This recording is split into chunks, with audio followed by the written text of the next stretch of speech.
Hola, ¿qué tal? Bienvenidos a Noticias Epoch Times en español. Les saluda Mayra Jaime hoy 14 de octubre. A 23 días de las elecciones, ambos candidatos presidenciales están intensificando sus esfuerzos para convencer a los votantes. El expresidente Trump realizó mítines el fin de semana en Arizona y California, donde además un hombre armado y con pasaportes falsos fue detenido.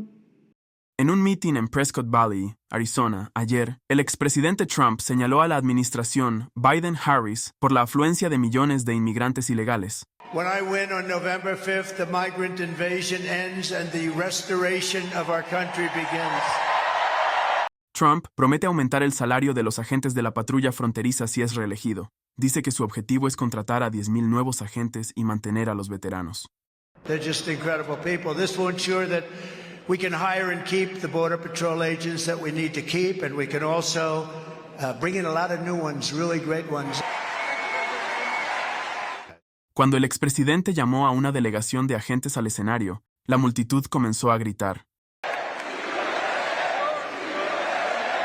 El sindicato de la patrulla fronteriza de Estados Unidos respaldó plenamente a Trump en el mitin del domingo en Arizona. El presidente del Consejo Nacional de la Patrulla Fronteriza, Paul Pérez, dijo que algunos de los millones de personas no investigadas que la vicepresidenta Harris ha dejado entrar al país ahora están cometiendo asesinatos, agresiones sexuales y robos. Only one man can fix that. That is Donald J. Trump. El actor Dennis Quaid hizo campaña por Trump el sábado en Coachella, California, aquí en Fox News. Are we going to be a nation of law and order or wide open borders? Which is it, because it's time to pick a side? Quaid hizo una pregunta a los asistentes que, según él, Ronald Reagan le hizo a Estados Unidos durante su campaña. And I think it's the question that got him elected. Are you better off than you were 4 years ago?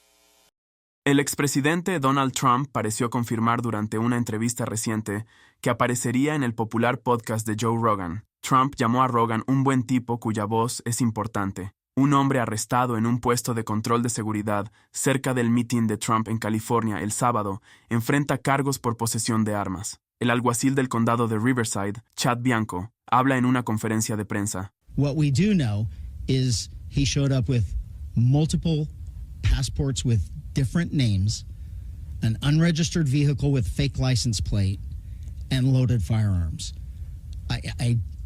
If you're asking me right now, I probably did have deputies that prevented the third assassination attempt. Ben Miller enfrenta cargos por posesión de armas en caso de mitin de Trump.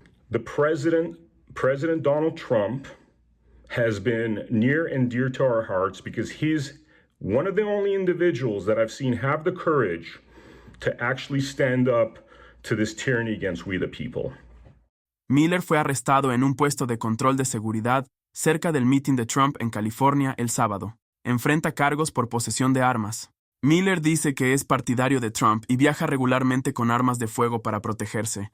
Es el fundador de un medio de comunicación conservador, America Happens Network. Su página de inicio invita a los espectadores a citar: rabia contra los medios tradicionales. Miller es un republicano registrado. Dice que comenzó a portar armas de fuego después de recibir amenazas de muerte relacionadas con su trabajo en los medios. Anteriormente se postuló para la Asamblea del Estado de Nevada en 2020 a 2022, pero perdió en las primarias.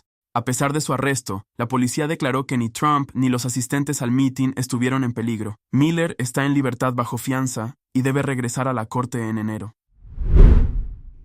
Un portavoz de la campaña de Harris respondió al mitin de Trump en Arizona ayer. Matt Cordoni citó a Trump textualmente diciendo: mató el proyecto de ley fronterizo bipartidista que habría asegurado la frontera a pesar de que fue respaldado por la patrulla fronteriza. También señaló a Trump por hacer campaña sobre el problema en lugar de resolverlo. Y la vicepresidenta Kamala Harris pronunció ayer comentarios en un servicio religioso en Greenville, Carolina del Norte. La vicepresidenta Kamala Harris llevó su campaña a Greenville, Carolina del Norte, el domingo. Harris habló en el Centro Cristiano Koinonia, compartió un mensaje de fe y unidad y habló del huracán en el área.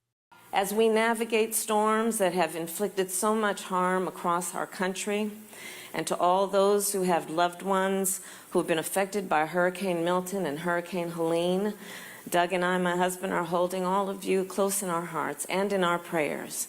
Harris subió al escenario en medio del servicio. Durante su discurso a la congregación predominantemente negra, Harris reconoció a los héroes que han apoyado a la recuperación después del huracán Helene. The people of Greenville, like all Americans, have been inspired by the way communities are coming together, Bishop, in the wake of these storms. Amid ruined homes, downed power lines, swollen rivers that have been choked with debris, we have seen children rescued by neighbors in a kayak. We have seen those who have lost everything gathering donations for others. Harris agregó que ahora es el momento de vivir a la altura de los valores fundamentales que reflejan nuestra nación en su mejor momento, los valores de la compasión y comunidad, la honestidad y la decencia. Thank you, Church. Carolina del Norte es uno de los principales estados en disputa. El promedio de las encuestas de Real Clear Politics mostró que Trump tiene una ventaja muy pequeña sobre Harris en Carolina del Norte. El estado solo ha apoyado a candidatos presidenciales demócratas 2 veces en los últimos 50 años. Con una mayoría tan pequeña tanto para los demócratas como para los republicanos en la Cámara de Representantes durante los últimos 4 años, la lucha de este año por el puesto podría reducirse a un puñado o incluso a una sola carrera. Melina Weisskopf nos tiene más información sobre las carreras más competitivas en la papeleta.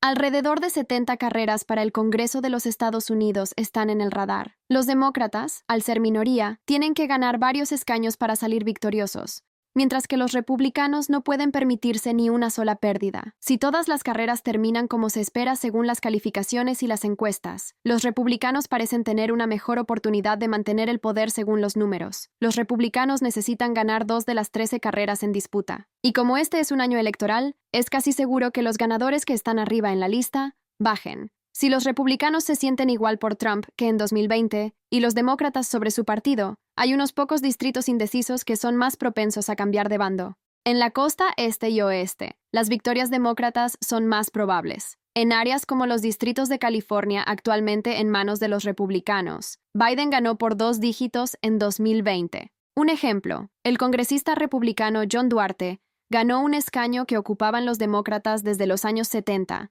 pero esta es también una zona en la que Trump perdió por casi 11 puntos en 2020. Si los votantes se inclinan por tener un demócrata en la Casa Blanca y Duarte no consigue votos divididos, podría significar una derrota para el Partido Republicano. Hay luchas electorales similares en la costa este de Nueva York, pero lejos de las costas, se ven escaños demócratas vulnerables en distritos ganados por Trump. Tomemos el 8º distrito de Pensilvania. El demócrata Matt Cartwright está en el poder, pero si los votantes siguen apoyando fuerte a Trump, podría significar una pérdida para los demócratas si la parte superior de la lista electoral se filtra hacia abajo, siendo un distrito que Trump ganó por casi 3 puntos en 2020. Hay otros, como el 7º distrito de Michigan, un área que Trump perdió por apenas menos de 1 punto, pero que desde entonces se ha convertido en una prioridad. Este año, Trump visitó el 7º distrito de Michigan 2 veces en 2 semanas. En cuanto a lo que esto significa para el equilibrio de poder, hay varios otros factores a tener en cuenta. Pero la parte superior de la lista electoral es un factor fuerte considerando lo poco común que es la votación dividida en las elecciones estadounidenses. Y a 23 días de las elecciones generales, el candidato presidencial republicano Donald Trump está haciendo campaña en estados donde está detrás de la candidata demócrata Kamala Harris por 2 dígitos. Nuestro corresponsal en Washington, Luis Eduardo Martínez, nos desglosa los datos de las últimas encuestas. El expresidente Donald Trump estuvo de campaña cerca de Coachella en California y también está en el calendario para tener un meeting político en Madison Square Garden, en la ciudad de Nueva York, el 27 de octubre, solo unos días antes de las elecciones generales del 5 de noviembre. Para entender porque el candidato presidencial del Partido Republicano estaría gastando tiempo preciado antes de las elecciones en dos estados que son profundamente demócratas. Tenemos que ver aquí este gráfico que tenemos en pantalla, que es el balance del poder en la Cámara de Representantes, así como lo tenemos previsto de acuerdo a las últimas encuestas de Real Clear Politics. Tenemos que ver aquí que según las últimas encuestas, los republicanos lo más probable es que vayan a asegurar 207 curules en la Cámara de Representantes, mientras que los demócratas van a garantizar, de manera segura, van a tener garantizadas 196 curules. Así que el balance del poder en la Cámara Baja del Congreso de los Estados Unidos dependerá de estas carreras acá, de estas elecciones, que son las que en inglés son consideradas toss-ups o que están dentro del margen de error. Así que puede ser demócrata o republicana. Ahorita mismo las encuestas están entre 5 puntos porcentuales de diferencias. De estas 32 carreras que van a determinar el balance de poder en la Cámara Baja del Congreso de los Estados Unidos, 9 están concentradas en los estados de California y Nueva York. Si vemos aquí en la carrera presidencial por el estado de California, podemos ver que Kamala Harris, la vicepresidenta, está liderando las encuestas por más de 20 puntos por encima del expresidente Donald Trump. Así que, ¿por qué Donald Trump estaría gastando tiempo tan precioso, tan preciado antes de las elecciones generales del 5 de noviembre en un estado que no va a ganar? Bueno, tenemos que ver a las elecciones, las carreras que están en el estado de California. Tenemos 5 de estas elecciones de representantes en el estado de California son consideradas estas elecciones claves. Las 5 ahorita misma son curules controladas por los republicanos, pero como podemos ver en las encuestas, en el distrito 13, 22, 27 y 45 están liderando los demócratas en las encuestas, solamente en el distrito 41 que está liderando los republicanos. Así que el meeting político del expresidente Donald Trump cerca de Coachella, California, este fin de semana, lo más probablemente es para movilizar el voto para estas elecciones que son consideradas claves. Lo mismo vamos si vemos las encuestas de la carrera presidencial en el estado de Nueva York. Podemos ver que la vicepresidenta Kamala Harris lidera por encima de Donald Trump con más de 13 puntos porcentuales, dígitos dobles. Y entonces, nuevamente, ¿por qué el expresidente Donald Trump está pasando tiempo tan importante de campaña en el estado de Nueva York, como lo va a hacer el 27 de octubre en Madison Square Garden? Bueno, nuevamente por las elecciones que tenemos en el Congreso. En el 2022, cuando los republicanos recapturaron la Cámara Baja del Congreso, lo hicieron gracias a estos 4 distritos que los voltearon. Eran distritos demócratas y los capturaron los republicanos, pero como podemos ver ahorita en las encuestas, en el distrito 4 y en el 22 está liderando el candidato demócrata para estas elecciones. Por lo tanto, si los republicanos tienen alguna esperanza de mantener el control de la Cámara Baja, van a tener que defender estas 4 curules. Así que si regresamos finalmente aquí al mapa del balance de poder, tenemos que recordar 39 elecciones claves en la Cámara Baja del Congreso de los Estados Unidos, 9 de ellas en los estados de California y Nueva York, y esa es la razón por la cual el expresidente Donald Trump está haciendo mítines políticos en California y en Nueva York, a pesar de ser estados sumamente demócratas. De regreso a los estudios. Ahora pasamos a México, donde la presidenta Claudia Sheinbaum reveló durante su conferencia de prensa matutina de hoy lunes que sostendrá una reunión con 60 empresarios de Estados Unidos y México, y Eduardo Tsompa nos cuenta cuáles son las prioridades de la mandataria. La presidenta de México, Claudia Sheinbaum, informó este lunes que espera nuevas inversiones de empresas de Estados Unidos en México en el marco de la cumbre US-México CEO Dialogue que se realizará este 14 y 15 de octubre. Donde entre otros se van a anunciar algunas inversiones que ya están planteadas para nuestro país. ¿De qué se trata este encuentro?